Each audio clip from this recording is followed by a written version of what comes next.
sometimes if you wanted to practice amp, you didn't want to lug your big old BB twin or your Fender twin. You know what I mean. There you go, I'm out the door. So today, I'm going to show you how to make a practice amp. Maybe I simply got lying around the house. That's right, we're playing through this little, what used to be an AM/FM radio. Somebody's thrown it out. Popped it open, put a 1/4-inch jack on it, and we're good to go. So what we're going to do is take this karaoke machine here, we'll pull it apart and see if we can't make a practice amp out of it.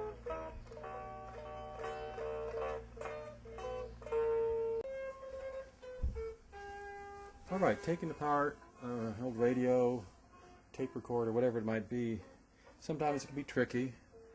If you're lucky, they'll have little arrows that point out all the screws that need to be removed. And you'll find some in the battery compartment also. And then if you get them all apart, usually get the thing apart. You know, but there could be some surprises. You know, there might be some knobs or things that get in the way.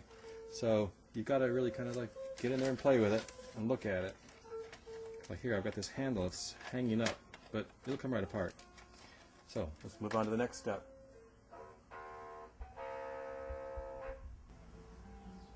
Alright, so I've gotten this thing apart, and I actually took the back and disconnected the battery wires from the back so I have more room to work. Now this is an unusual piece in that it has a volume control for the microphone input, which the microphone's been cut off. It has a volume control for the music level also. Let me turn this around here. So we have microphone volume and music volume. Normally, if you used an old radio, you obviously wouldn't have such a thing. So what you're looking for, and in this case, I'm going to choose to not use the microphone input, though I could.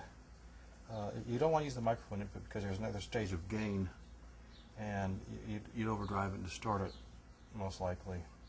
It's a condenser mic, so not even most likely you would. So what you want to do is go to either volume control and tap into that. That's what we call the high side of the volume control. So normally if you look at a volume control, turn it fully clockwise. Volume control has 3 terminals on it. The center one's the wiper. And if you look at it from the back, as you turn it clockwise, this wiper, there's a wiper goes inside and comes around and makes contact with the next wiper off to its left.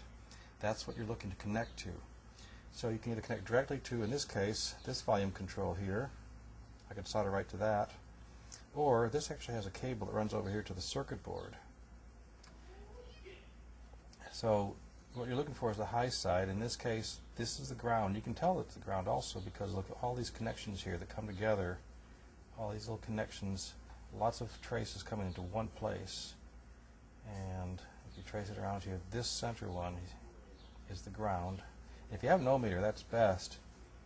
And usually in these circuits also the negative wire, the battery's negative, is also ground, and that's the case in this situation. Here's a battery, it's black, and it's ground. It goes to all this whole mess here. And so if I look, I find that the center pin of this terminal here, that's where this connector goes from this volume control over to here, and that is ground. So I took one of my guitar amplifier connectors and I solder it to a ground area. And next one I've determined is this terminal here. I'll solder it there. Now in this case, this is the music volume, and this connects to a capacitor here, which goes into the recording circuitry.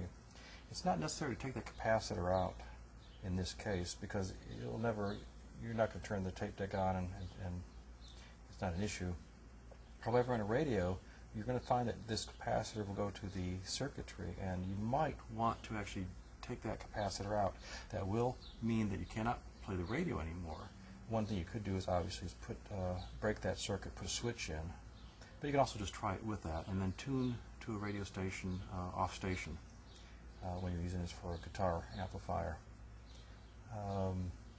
Also, what I did do also on this, I cut the wires to the tape deck battery. Again, I'm not going to use that, and it was just in the way as far as working on it. Super. All right, so let me go ahead and solder this wire on here, and we'll give it a test. Okay, so I soldered the guitar input one side to ground, and the ground is the shield of the guitar cable. You want to get that right, otherwise you'll have more hum than you would expect. And then I soldered the wire right to there. I did not take the capacitor out of the circuitry, and I don't have any D cells. That's another issue right now. I'm running kind of bare bones here. So I've just got this battery, and I'm holding it with my fingers. Let me just strum the guitar, see what happens.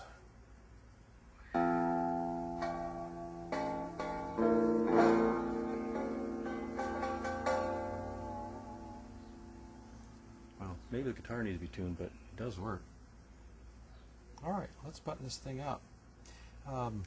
Before I turn this off, let me also make note of, it's really nice if you can get a thing like the radio or whatever that has an external power input, so that when you do want to run, power plugged in, you can do that and not use batteries. Can be really handy. Super. Alright, let's button this thing up and actually plug a tuned guitar into it, see how it sounds. Okay, here we go.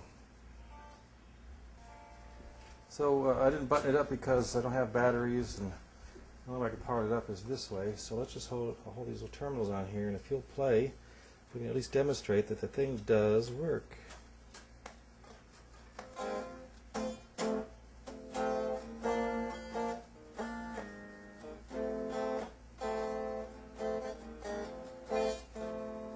Both pickups in?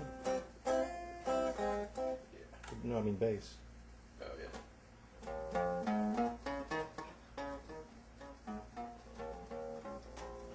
yeah. It probably won't work real well on bass because the speaker needs to drive more air, but at low volume levels it works. Alright, well that's it. Proof of concept at least. So, there you go. Soldering iron, a few tools, and a piece of junk radio, and you can build your own little portable little practice amp, or just portable amp. Okay, that's all. Thanks. Right, I want to make one comment that I forgot to mention is that you probably heard more in the first amp that we played, this little guy here, how it would get distorted. You could actually overdrive the amplifier and get distortion, like a fuzz box, and it can sound pretty good sometimes. And on this one, same thing. If you have your volume up on your guitar, you're playing loudly, the volume's up on this, it'll distort. So you need to find that happy medium between your guitar level and the level of this control to get the sound you want, of course. The controls do vary as far as what they call the taper, and so some of them are very sensitive, that you can turn from full open to down a little bit and it drops drastically, and so it can be a little touchy. But again, you can work between the guitar level control and this one and make it work. Cool. Well, great. Thanks for watching, everybody. If you have any questions, just give a holler. Try to clarify, because I know that I missed a few points here and there, and just enjoy. Thank you very much.